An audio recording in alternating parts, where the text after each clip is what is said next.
Is the ceasefire in Yemen about to come to an end? What started as a fragile 2-month truce at the beginning of April has been extended to August 2nd, but now the Shia, Iran-backed Houthi rebels are threatening not to renew the ceasefire for a second time. At the summit in Jeddah, Saudi Crown Prince Mohammed bin Salman and President Joe Biden issued a joint statement affirming their support for the truce and calling on the Houthis to end the siege on the city of Taiz. The Houthis Supreme Council replied in a statement saying the Houthis reject any outcome issued by U.S. President Joe Biden's visit to the region that affects the sovereignty, security, and stability of Yemen.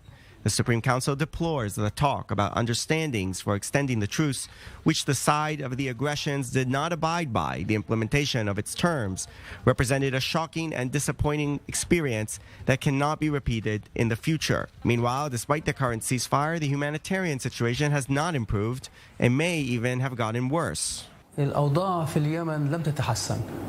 Unfortunately, the situation in Yemen has not improved since the truce.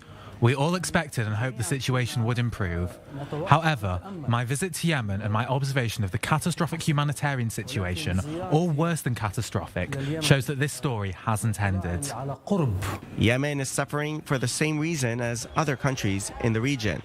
Yemen and the whole region was negatively impacted by the price of fuel, wheat and food items as a result of the war and crisis in Ukraine. And I saw this with my own eyes in Yemen. The price hikes are unbearable. The situation in Yemen was already catastrophic before Ukraine, and now it's 100 times worse. Children are dying in Yemen. They're not just suffering, they're dying from hunger.